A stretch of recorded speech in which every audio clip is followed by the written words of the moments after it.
अस्सलाम वालेकुम dear students. आज जो है हम मैट्रिक 2019 के पेपर की एमसीक्यूज सॉल्व करेंगे। 20 एमसीक्यूज आती थी पहले, अब आपको पता है नए पैटर्न के अंदर ये 25 एमसीक्यू हो गई हैं। और पहले एक नंबर की एक एमसीक्यू थी, अब एक एमसीक्यू के 2 नंबर है। तो 25 एमसीक्यूज 50 मार्क्स से। तो जो पेपर मैं यूज़ कर रहा हूँ उसमें पहली एमसीक्यू है मेरे पास, वो है द मीडियन ऑफ। ये हमें नंबर दे दिए 2, 8, 6, 10, 4, 12। ये नंबर दे दिए गए और क्या कहा जा रहा है, इनका मीडियन बताइए। Median middle value of the data को कहते हैं। अगर मेरे पास ऑड नंबर ऑफ डाटा हो तो मीडियन कैसे निकालते? अगर फर्स्ट के मेरे पास 5 डाटा होते तो मैं 1, 2, 3, 4, 5 डाटा होते तो 2 डाटा इधर के छोड़ देता, 2 डाटा इधर के छोड़ देता। अरेंज करने के बाद तो third value of the data होती, वो मेरा मीडियन होता। और अगर इवन नंबर ऑफ डाटा है, जैसे 6 नंबर ऑफ डाटा है, तो मैं क्या करूंगा, 2 वैल्यू यहां से छोड़ दी, 2 यहां से छोड़ दी, तो जो मिडिल की 2 वैल्यूज है इनको ऐड करके 2 से डिवाइड कर दूंगा, तो मेरे पास मीडियन निकल आएगा। जैसे इस क्वेश्चन के अंदर हमारे पास 6 नंबर ऑफ डाटा है, 1, 2, 3, 4, 5, 6। तो मैं इसको पहले असेंडिंग ऑर्डर में अरेंज करूंगा और 2 डाटा इधर के काट दूंगा, 2 डाटा इधर के काट दूंगा। जो मिडिल के 2 डाटा बचेंगे उनको ऐड कर कर 2 से डिवाइड कर दूंगा, तो मेरे पास मीडियन निकल आएगा। आइए देखिए कैसे करते हैं। पहले अरेंज करना जरूरी है मीडियन निकालने के लिए। तो सबसे लोएस्ट वैल्यू 2 है, फिर उसके बाद 4 है, फिर उसके बाद 6 है, उसके बाद 8 है, फिर 10 है, फिर 12 है। अब 2 डाटा यहां से काट दीजिए, 6 में से 2 यहां से काट दीजिए, इन दोनों वैल्यू को ऐड करके 2 से डिवाइड कर दें। तो 6 + 8 डिवाइडेड बाई 2, 6 और 8 14 डिवाइडेड बाई 2 क्या आ जाएगा 7। तो इसका आंसर होगा पहली एमसीक्यू का 7। मेरे पास 4 ऑप्शन दिए गए थे, 6, 7, 8 और 9, तो 7 को टिक कर देंगे, ये आंसर है। एमसीक्यू नंबर है sin 30 की वैल्यू बतानी है, और ऐसी वैल्यू हमेशा एक न एक लगती है। बहुत सारे बच्चे हैं जिनको ये टेबल वैल्यू याद होगी, और sin 30 की वैल्यू 1/2 होती है या 0.5 होती है।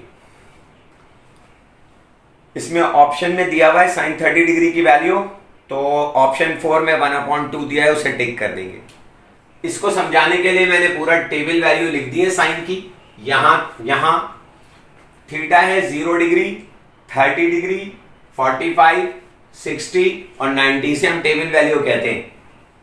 तो sin 0 की वैल्यू 0 होती है, sin 30 की वैल्यू 1/2 या 0.5 होती है, sin 45 की वैल्यू 1/√2 या 0.707 होती है, sin 60 डिग्री की वैल्यू √3/2 0.866 होती है, 90 डिग्री की वैल्यू 1 होती है। sin थीटा हो या cos थीटा हो, उसकी मैक्सिमम वैल्यू 1 होगी और मिनिमम वैल्यू -1 होगी। तो sin थीटा और cos थीटा लाई करती है, इनकी वैल्यू बिटवीन -1 एंड +1। तो मैक्सिमम वैल्यू +1 होती है और मिनिमम -1 होती है, इसी के बीच में sin और cos लाई करता है। sin थीटा का मतलब होता है y एक्सिस और cos थीटा का मतलब है x एक्सिस। ये मेरा x एक्सिस है, ये मेरा -x, ये y और ये -y। तो जब हम कहते हैं sin थीटा, इसका मतलब है y एक्सिस, तो y एक्सिस से sin की वैल्यू मैक्सिमम होगी, और y एक्सिस या तो ये कहलाता है या ये कहलाता है। और यहां से यहां तक की वैल्यू क्या कहलाएगी, कितने डिग्री का एंगल कहलाएगा 90, तो sin 90 मैक्सिमम होता है 1। और जब आप इसको क्रॉस करके सेकंड क्वाड्रेंट को क्रॉस करके यहां आने लगते तो साइन की वैल्यू नेगेटिव होने लगती है, क्योंकि साइन थीटा का मतलब y axis, y axis x axis से ऊपर पॉजिटिव होता है, एक्स एक्सिस से नीचे नेगेटिव होता है। और यहां पर साइन की वैल्यू 270 पे -1 होती है। कॉस थीटा का मतलब है एक्स एक्सिस, तो एक्स एक्सिस क्या होता है, वाई एक्सिस के राइट पर पॉजिटिव लेफ्ट पर नेगेटिव, तो कॉस खाली यहां पॉजिटिव मिलेगा आपको और बाकी यहां पर नेगेटिव मिलेगा। ये बिल्कुल क्लॉक चल रही है। जैसे जैसे यहां पर आपका ये था 0 डिग्री पे आप खड़े थे तो साइन 0 था। जैसे आपने 30 डिग्री करा तो आप टूवर्ड्स वाई जा रहे हैं, तो साइन की वैल्यू एंगल बढ़ने के साथ बढ़ रही है। 30 डिग्री पर 1/2 या 0.5, आपने एंगल और बढ़ाया 45 हो गया, तो साइन 45 1/√2 या 0.707, क्योंकि आप टूवर्ड्स वाई जा रहे हैं। टूवर्ड्स वाई एक्सिस जाने का मतलब है साइन की वैल्यू बढ़ेगी और कॉस की वैल्यू कम होगी।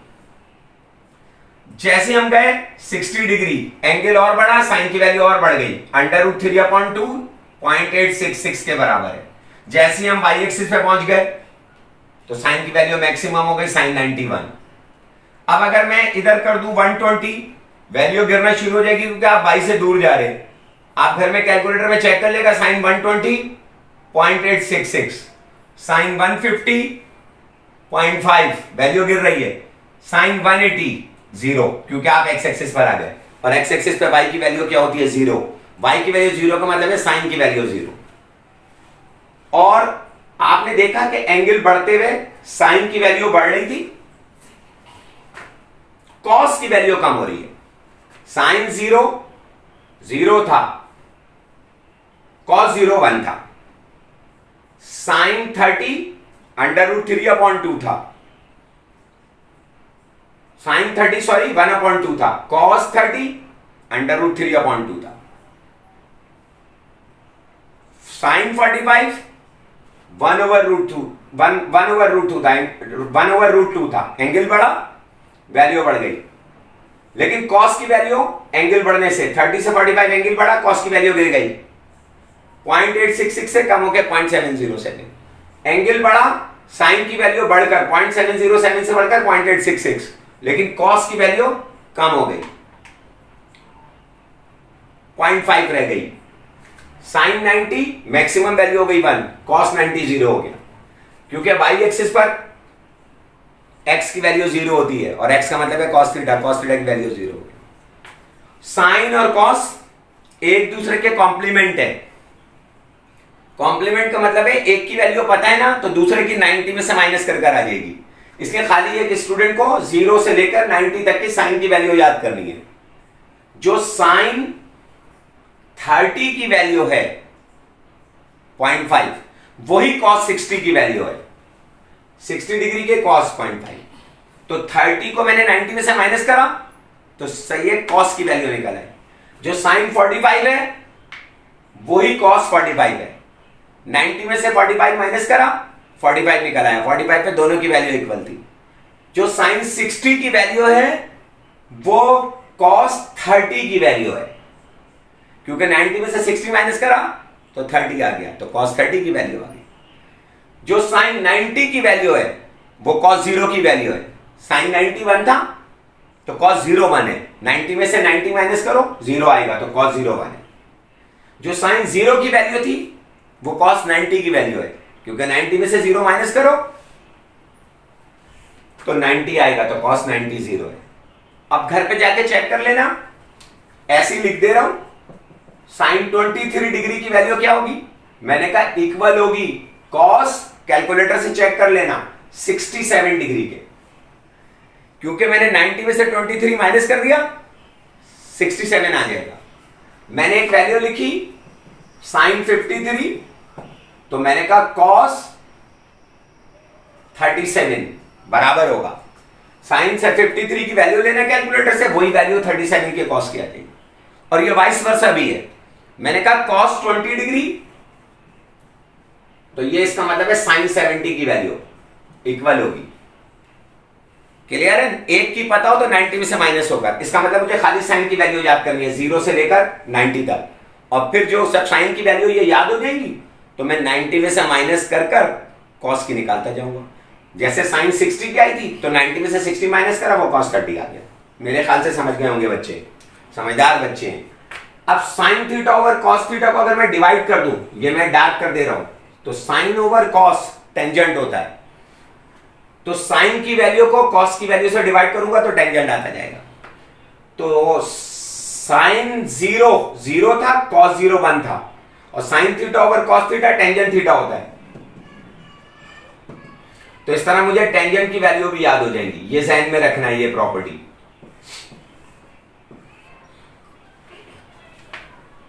0/1 0, 1/2 डिवाइडेड बाय √3/2, 2 से 2 कट गया, 1/√3, और 1/√3 कैलकुलेटर से 1 को √3 से डिवाइड करेंगे 0.577 के बराबर होगा।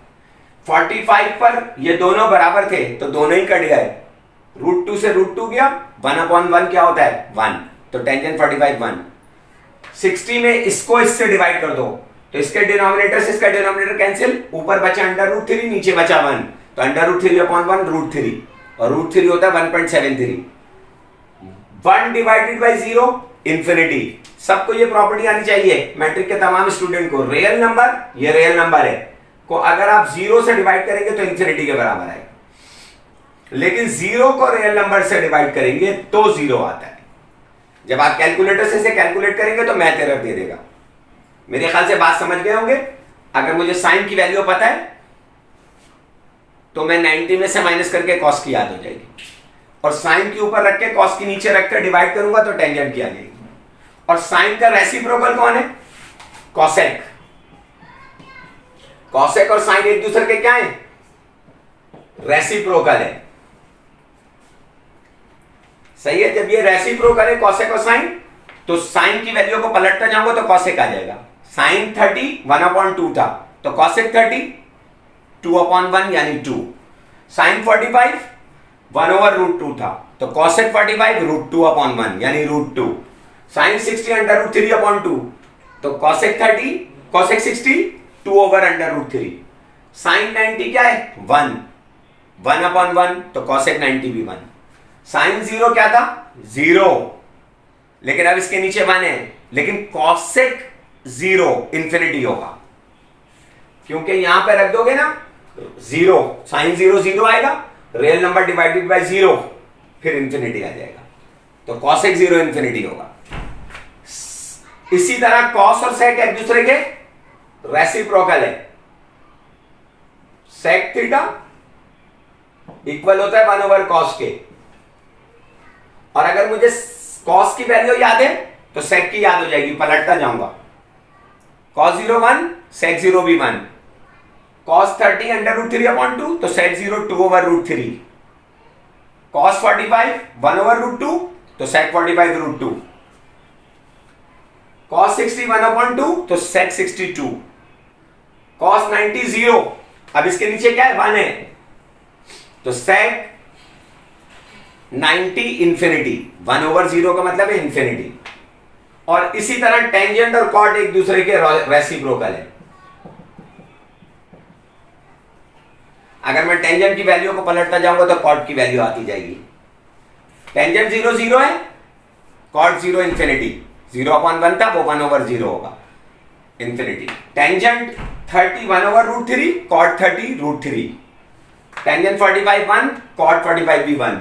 Tangent 60 √3, cot 60 1/√3। Tangent 90 infinity, cot 90 0। क्यों? तीसरी प्रॉपर्टी भी है, वो क्या है? Real number divided by infinity 0 होता है। मेरे ख्याल से मेरी बात समझ गए होंगे। ये मैंने इसलिए ऐसा कराया चार्ट कि हर साल के पेपर के अंदर ये एमसीक्यू आएगी, तो थोड़ी सी लंबी हो जाएगी बात वीडियो, लेकिन इंशाल्लाह 2 नंबर पक्के हैं। और ट्रिग्नोमेट्री की बल्कि 2 आ सकती है एमसीक्यूज, तो 4 नंबर भी पॉसिबल है अगर आपने ये रेसिप्रोकल भी याद करा और कॉम्प्लीमेंट भी याद करा। चलिए नेक्स्ट एमसीक्यू की तरफ चलते। एमसीक्यू नंबर 3 है,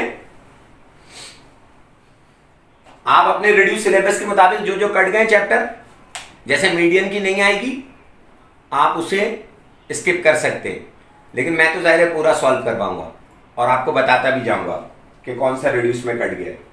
the multiplicative inverse of a minus b, ये हम पहले कर चुके हैं, मॉडल पेपर में लगी हुई है। a माइनस बी का मल्टीप्लीकेटिव इनवर्स क्या होगा? 1 over a minus b. MCQ number 3 थी। एमसीक्यू नंबर 4 है, रेंज बतानी है एक डेटा की, और मेरे पास दे रहे हैं ये डेटा दिया 35, 30, 10, 48, 100 और 90, और कह रहे हैं इसकी रेंज बताइए। ये चैप्टर नंबर 10 है इंफॉर्मेशन हैंडलिंग का, वहां से आया। रेंज कैसे निकालते हैं? रेंज निकालते हैं upper limit of the data minus lower limit.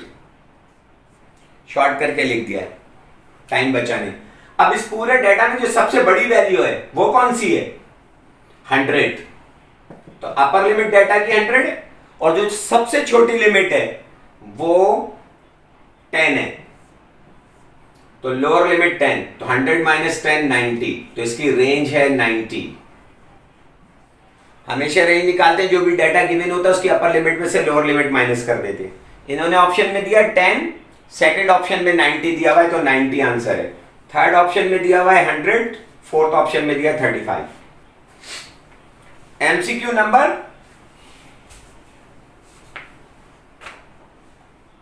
5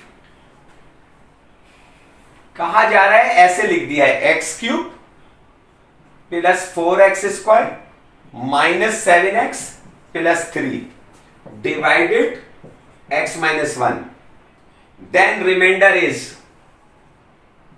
और इसका रिमाइंडर बताना है।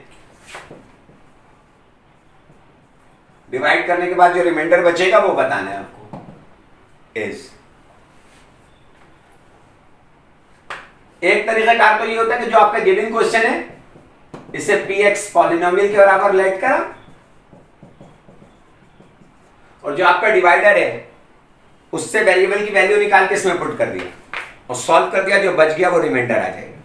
तो मैंने कहा पुट x माइनस 1 0, इसको 0 के बराबर लिया और x की वैल्यू निकाल ली बाहर, इसे 1 का है इस इक्वेशन में पुट कर दिया।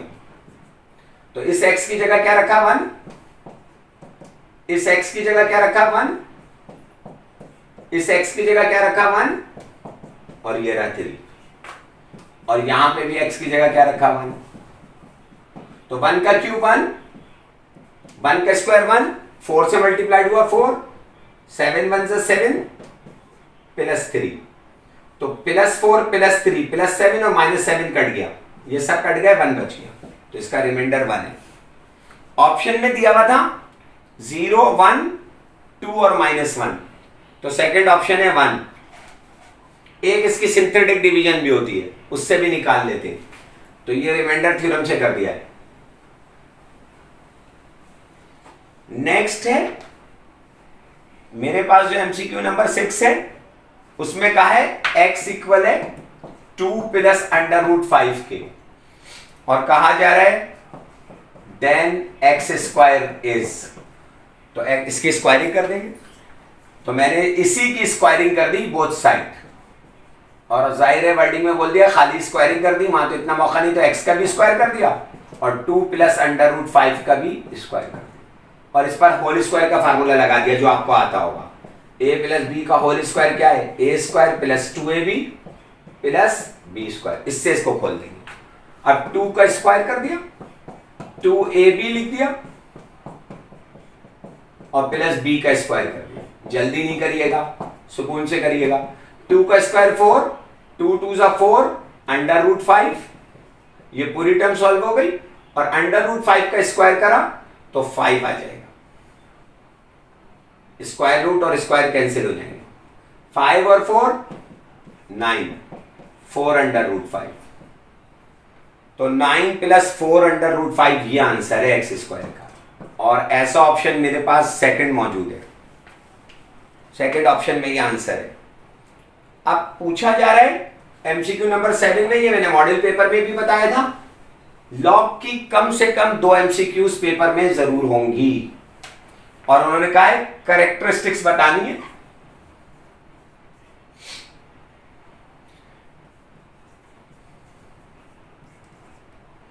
ऑफ ये वैल्यू दे दिए ऑफ लॉग, किस वैल्यू की कैरेक्टरिस्टिक बतानी है?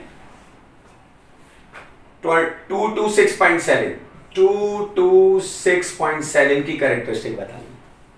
तो बताया था कि जब कैरेक्टरिस्टिक बतानी हो, अभी तो बहुत आसान है, लोग कर भी लेते हैं कि पॉइंट से पहले का डिजिट कितने 3, वो कहते हैं जितने डिजिट उसमें से एक डिजिट माइनस कर दो वो कैरेक्टरिस्टिक है। लेकिन जब टिपिकल होकर आ जाती है तो फंस जाते हैं लोग। तो आप इस वाले मेथड को देखिए, ये लिखा हुआ है 226.7, तो इसके साथ 10 की पावर 0 हमेशा मौजूद है, और किसी चीज की पावर 0 क्या होता है? 1, और ये 1 लिखना जरूरी नहीं है। आप इसका डेसिमल पॉइंट स्टैंडर्ड पोजीशन पे ले आए एक डिजिट के बाद, और उस वक्त जो 10 की पावर होगी वो इसकी कैरेक्टरिस्टिक होगी। तो डेसिमल पॉइंट 1 और 2 दफा मूव करा, यहां आ गया।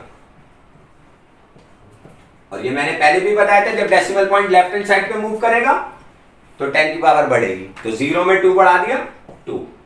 तो ये जो 2 है ये कैरेक्टरिस्टिक्स ऑफ लॉग है, ये इसकी कैरेक्टरिस्टिक है। 2 आंसर है।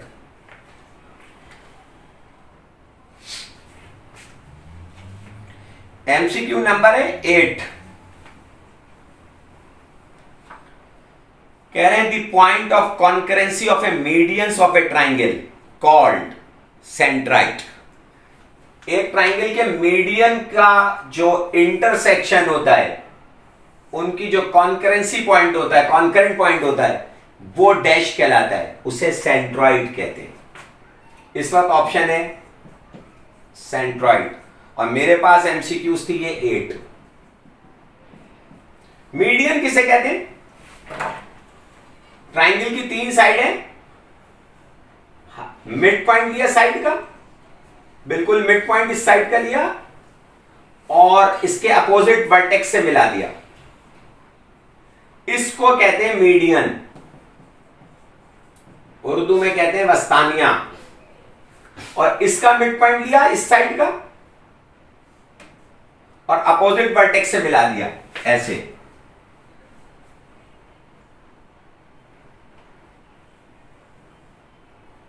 तो ये पॉइंट जो है ना, ये मीडियन, ये कहलाता है सेंट्रॉइड। क्या कहलाता है? इसी तरह थर्ड साइड का लिया मिड पॉइंट और अपोजिट वर्टेक्स से मिला दिया, तो तीसरा भी इसी पॉइंट से पास होगा। तो ये पॉइंट जो है वो मेरा क्या कहलाएगा? सेंट्रॉइड कहलाएगा। और centroid basically centre of triangle होता है, इसी को सेंटर ऑफ ट्राइंगल कहते हैं। और यहीं से एक ट्राइंगल की सेंटर ऑफ ग्रेविटी एक्ट करती है toward the centre of the earth. MCQ number 9 है।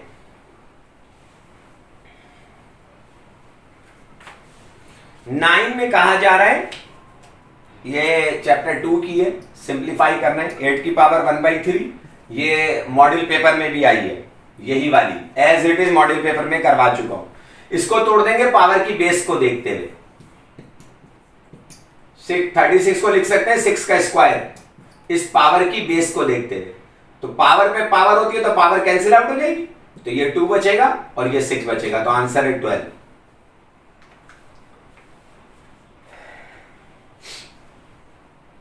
एमसीक्यू नंबर है, वेरिएशन का चैप्टर है, उससे आइए शायद जी, उसी से वेरिएशन के चैप्टर से। मेरे पास ये अब ये कट चुका है वेरिएशन, लेकिन फिर भी मैं इसकी लॉजिक बताऊंगा। कहते हैं the mean proportion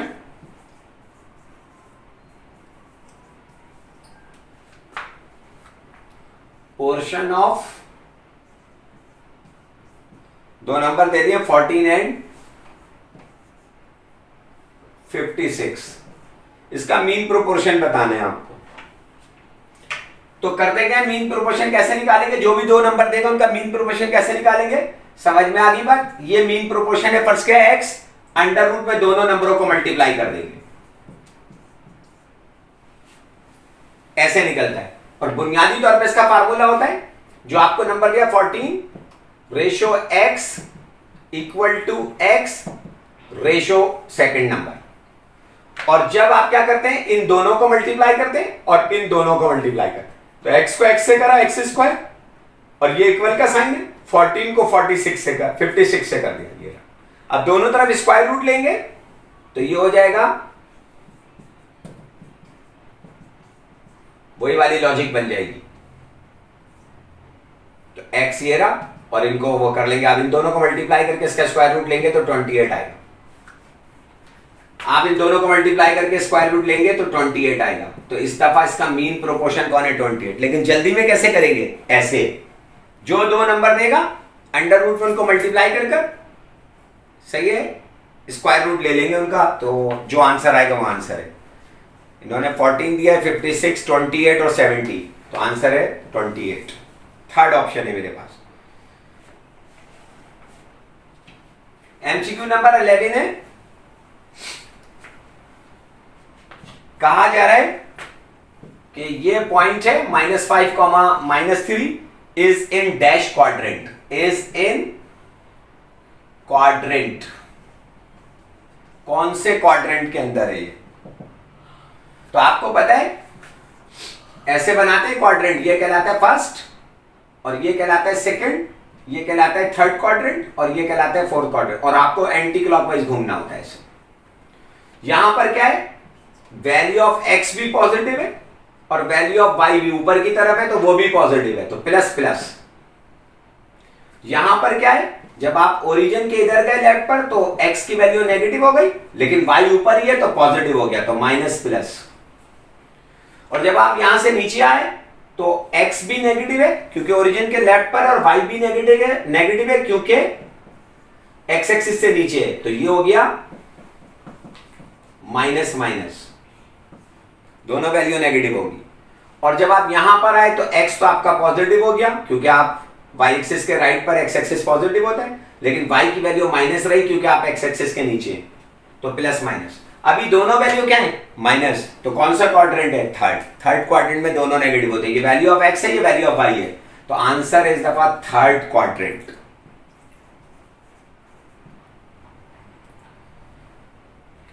MCQ number 12 है, सॉल्यूशन सेट पूछा है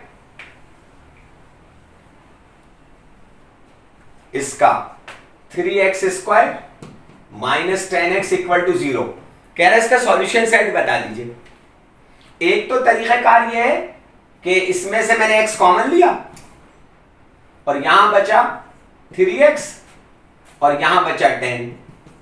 अब दो फैक्टर हो गए और दोनों फैक्टर इक्वल टू 0 है, तो x भी 0 के बराबर है और दूसरा factor 3x minus 10 equal to 0 है, और 3x यही रहेगा तो माइनस का 10 पहले उधर जाकर प्लस का हो गया, और फिर जो मल्टीप्लाइड होता है वो डिवाइड में आ गया, तो 10/3। तो इसके दो आंसर है 0 और 10/3, तो इसका सॉल्यूशन सेट है 0 और 10/3। और ऐसा ऑप्शन है, पहले ऑप्शन में दिया 10, दूसरा ऑप्शन में दिया √10/3, तीसरा ऑप्शन में दिया 0, चौथे ऑप्शन में दिया ये वाला, तो ये आंसर है फोर्थ ऑप्शन का। सही है। एक और तरीकाकार है, वो तरीकाकार ये है कि ये जो आपको गिवन इक्वेशन है इसकी डिग्री है सेकंड। डिग्री किसे कहते हैं सर आप? मैंने कहा एक टर्म के अंदर जो हाईएस्ट पावर वेरिएबल की होगी वो उसकी डिग्री है, तो यहां पे हाईएस्ट पावर क्या है 2 और यहां 1, तो ये सेकंड डिग्री की इक्वेशन है। जब सेकंड डिग्री की इक्वेशन है तो इसका मतलब है x की दो वैल्यू निकल कर आएंगी। तो पहले ऑप्शन में क्या कह रहा था? ऑप्शन ए में 10, दूसरे ऑप्शन में क्या कहा? 10/3, तीसरे ऑप्शन में क्या कहा? 0, और चौथे ऑप्शन में क्या कहा? 0, 10/3। तो एक ही ऑप्शन ऐसा था जिसमें दो वैल्यू थी x की, तो बहुत समझदार बच्चा जो होता है वो पहले ऐसे लगा देता है। ठीक है, हो सकता है कि सॉल्यूशन सेट तो इसके मैक्सिमम दो ही निकलेंगे क्योंकि सेकंड डिग्री इक्वेशन है। हो सकता है एक टीचर दो वैल्यू ना देना, चारों एक ही एक आंसर दे, तो फिर तरीकाकार क्या है, हर वैल्यू को उठा के इसमें पुट कर देंगे, जो लेफ्ट और राइट को बराबर कर दे वो आंसर। अब मैंने 10 को यहां रखा, 10 का स्क्वायर वर्बली करेंगे 100, 100 3 जा 300, और 10 मैंने यहां रखा, 10 10 जा 100, 300 में से 100 के 200, 200 नॉट इक्वल टू 0, ये तो ऑप्शन ही गलत है। मैंने ये वाला ऑप्शन इस्तेमाल करा, B 10/3, यहां रखा 10/3, तो 10 का स्क्वायर 100, 3 का 9, तो 100/9, और 3 से मैंने 9 को काट दिया तो 100/3 बचा, और यहां रखा 10/3, तो ये भी 100/3, तो प्लस का 100/3 माइनस का 100/3 कैंसिल आउट हो गया, तो बचा 0। ये सेटिस्फाई कर रहा है, ये आंसर है इसका। और अक्सर बच्चे यही करते हैं, उठा के पुट रखा, लेफ्ट राइट बराबर आई, अब ये है तो आंसर, और उन्होंने टिक कर दिया जल्दी में, लेकिन उन्हें ये नहीं पता था कि इसके आंसर 2 हैं। 0 भी इसे सेटिस्फाई करेगा। 0 उठा के यहां रखा, 0, 0 मल्टीप्लाई बाय एनीथिंग 0, 0 उठा के यहां रखा, 0, 0 मल्टीप्लाई बाय एनीथिंग 0, तो 0 इक्वल टू 0, 0, तो ये भी सेटिस्फाई कर रहा है। तो असल में ये भी कर गया, वो भी कर गया, इसमें ट्रैप। लेकिन जो समझदार बच्चा, उसे पता है डिग्री सेकंड है, उसे पता है इसके दो आंसर आएंगे, वो डायरेक्ट यहां से कर जाता है। ये भी कर रहा था, ये यहां है और ये यहां है, तो एक्चुअल आंसर है ये वाला। अच्छी एमसीक्यू है ये बहुत। और फिर वही जो हर साल जरूर आती है, जिसके मैंने बारे में मॉड्यूल पेपर में भी बताया आपने, वो क्या है? 13 एमसीक्यू। ऐसे लिखकर आ गया, if log 7x equal to 2, कह रहे हैं देन x बताइए। तो मैंने log की एक प्रॉपर्टी बताई आपको, log of box equal to triangle, और इसकी बेस में सर्किल है, तो खाली बॉक्स इक्वल होगा सर्किल की पावर ट्राइंगल के। तो जो इस बॉक्स में हो वो यहां रख दें, जो सर्किल में हो वो यहां रख दें, और जो ट्राइंगल में है वो यहां रख दें। आइए जरा इसको सॉल्व करते हैं। log x टू 7, मैंने आराम से पेन का कलर चेंज करा, ये बॉक्स था, ये मेरी ट्राइंगल थी, ये सर्किल था, तो खाली बॉक्स क्या रह गया? 7 की पावर 2। खाली बॉक्स, बॉक्स में कौन था? x, और अब भी बॉक्स में कौन है? यहां पर x। सर्किल में कौन था? 7, अब भी सर्किल में कौन है? यहां पर 7, और ट्राइंगल में कौन था? 2। तो 7 का स्क्वायर क्या होता है? 49। तो आंसर इस दफा क्या है? 49। ये मैं पेन के कलर को भी चेंज कर दूं, हो सकता है रेड पेन थोड़ा कम नजर आए लोगों को। तो भाई ऑप्शन में दिए हुए थे इन्होंने 14, 128, 49, 64। थर्ड ऑप्शन आंसर है। ये प्रॉपर्टी लाजमी याद करें सब लोग। एमसीक्यू नंबर 14 है, कहा जा रहा है कि x प्लस वाई 5 है, ये वैल्यू दी हुई है, एंड और x माइनस वाई 5 है। करा फाइंड, ये चैप्टर 4 से आई है, 4xy की वैल्यू बताएं। तो y का फार्मूला है 4xy का, 4xy का फार्मूला होता है x प्लस, ये y है सॉरी, x प्लस वाई का होल स्क्वायर और x माइनस वाई का होल स्क्वायर। 4xy का फार्मूला है बराबर किसके? x प्लस वाई का whole square minus x minus y का होल स्क्वायर। तो x प्लस वाई भी आपने 5 दे दिया, मैंने यहां रख दिया, x माइनस वाई भी आपने 5 दे दिया, और 5 का स्क्वायर 25, और ये भी 5 का स्क्वायर 25, दोनों कट गए तो आंसर है 0। तो 4xy की वैल्यू इस वक्त है 0, और यहां पर ऑप्शन में थर्ड ऑप्शन में 0 है। 10, 25, 0 और 5 आंसर दिए हुए, तो 0 थर्ड ऑप्शन में मौजूद है। अब है next MCQ 15। MCQ number 15, HCF आपको फाइंड आउट करना है of a q plus b q. और एचसीएफ और एलसीएम की एक एमसीक्यू जरूर पेपर में होगी, या तो एचसीएफ आएगा मालूम करने को या एलसीएम आएगा। ये इन्होंने दो दी हुई है, एक एक्सप्रेशन ये दी हुई है, एक ये, और कह रहे हैं कि एचसीएफ बताएं। तो क्या करते हैं? फैक्टराइजेशन करते हैं। पहली एक्सप्रेशन उठाई ए क्यू प्लस बी क्यू, इस पर ए क्यूब प्लस बी क्यूब का फार्मूला लगा दिया। फार्मूला क्या है? ए प्लस बी, ए का स्क्वायर प्लस है तो माइनस, दोनों का मल्टीप्लाइड ए बी प्लस दूसरे का स्क्वायर बी का स्क्वायर, ये इसका फार्मूला है। इसको दोबारा बुलाया, A square minus A B plus B square, second expression, इसकी कोई फैक्टराइजेशन नहीं हो रही, ये ऐसे ही रहेगा। और भाई इसका एचसीएफ क्या होगा? हाईएस्ट कॉमन फैक्टर, वो फैक्टर इसका एचसीएफ होगा जो दोनों में कॉमन हो। तो ये वाली वैल्यू यहां पर भी और यहां पर भी, तो इसका एचसीएफ है, ये आंसर है। और ये इन्होंने ऑप्शन में दिया हुआ है, पहले ही ऑप्शन में ये दिया। अगर इसका एलसीएम कहता वो, फर्स्ट के लिए मैं अपने पास से कर रहा हूं, कहता फाइंड एलसीएम, आप एलसीएम भी बताइए। तो एलसीएम क्या होता है? Least common multiple. तो एलसीएम में क्या करते हैं? एक के सारे फैक्टर एज इट इज उतार देते, एज इट इज, पहली वाली एक्सप्रेशन के सारे फैक्टर एज इट इज उतार देते, ये पहली वाली, ये दोनों फैक्टर। दूसरी के वो उतारते हैं जो पहली में ना हो, तो इसका ये फैक्टर इसमें मौजूद है, तो इसे कॉपी करने की जरूरत नहीं है। तो ये इसका एलसीएम है। अब एलसीएम में इसको सॉल्व कर लो तो दोबारा ये फार्मूला बन जाएगा किसका? A cube plus B cube. तो इसका एलसीएम होगा A cube plus B cube. Next है, पहली वीडियो है ना, थोड़ी सी बड़ी होगी, अगले वाले पेपर में कम से कम टाइम होता जाएगा, रिपीट होना शुरू हो जाएगी। इंशाल्लाह 2015 तक के पूरे पेपर सॉल्व कर देंगे और बहुत फायदा होगा आपको। एमसीक्यू नंबर है मेरे पास अब 16, the Cartesian product of set a and b. भाई ये मॉडल पेपर में भी है,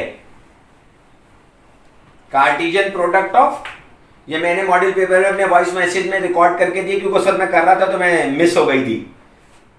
कार्टेशियन प्रोडक्ट बताना है, नाम से ही कह रहा है प्रोडक्ट, प्रोडक्ट का मतलब ही क्या है? मल्टीप्लाई करना है।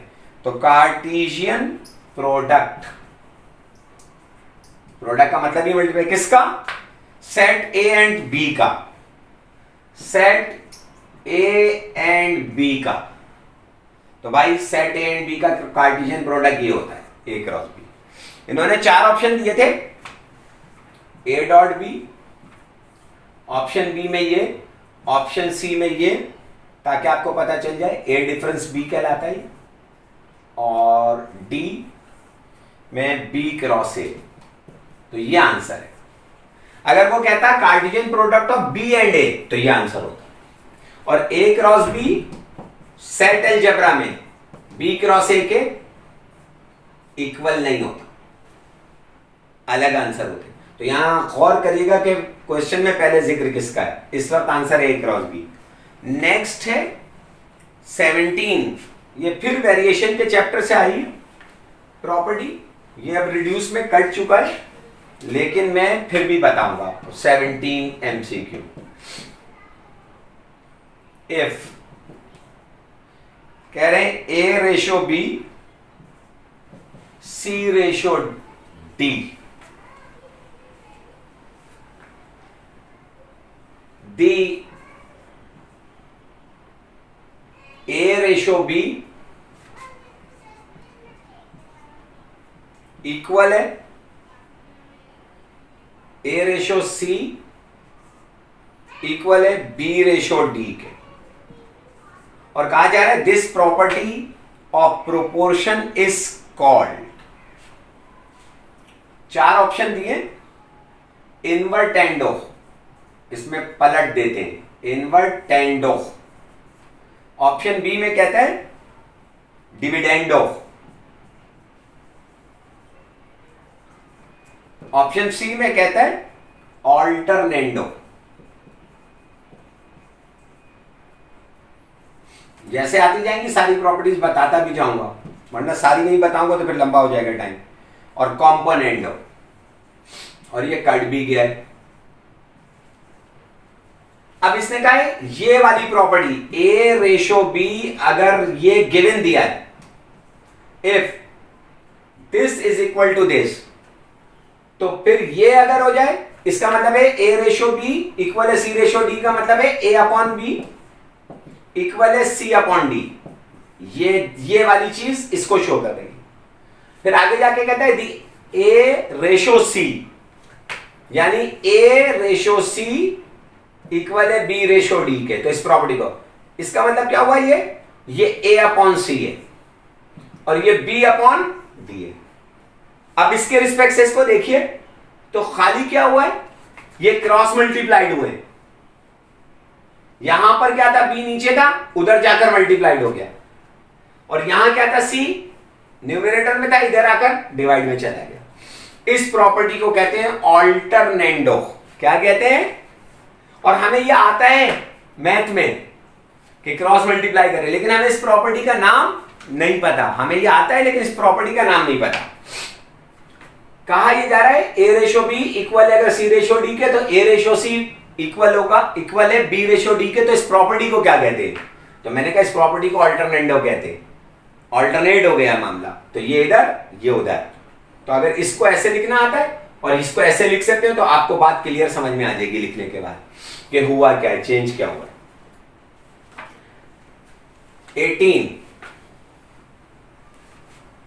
18 में कहा जा रहा है the angle scribed in a major arc is an. बस ये दो बातें याद रख लीजिएगा। मेजर आर्क का जब वर्ड आए,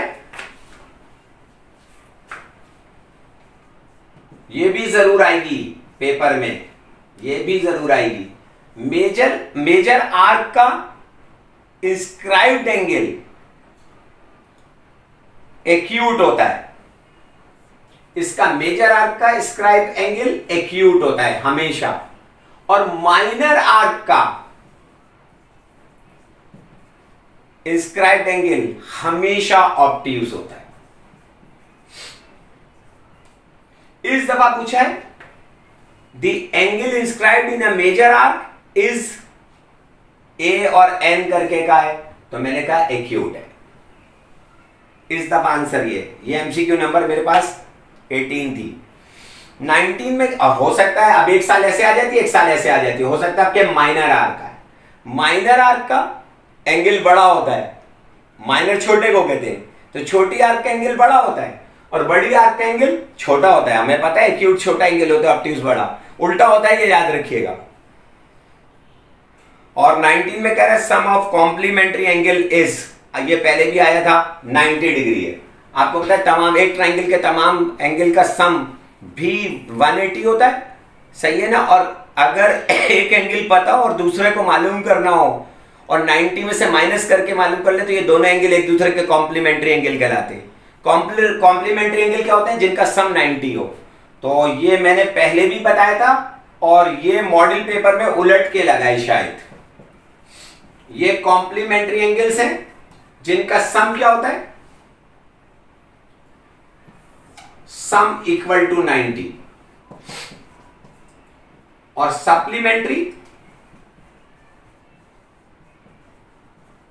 एंगल्स कौन से होते हैं? जिनका सम ये जो लगी है ना, मेरे हिसाब से ये लगी है मॉडल पेपर में, तो एक साल ये एक साल ये। लास्ट एमसीक्यू है, फिर हम नेक्स्ट पेपर सॉल्व करेंगे, वो 2018 का होगा। कह रहे हैं ये पहले भी आ चुका है मॉडल पेपर के, उसके अंदर कह रहे हैं अगर मॉड ऑफ ए मैट्रिक्स की क्या होगी? 0। तो आपको पता है इस मैट्रिक्स को हम क्या कहते हैं? Singular matrix. ये 22 थी मेरे पास, सिंगुलर मैट्रिक्स इसका आंसर है। शुक्रिया बहुत बहुत, थैंक यू। अब हम 2018 का सॉल्व करेंगे।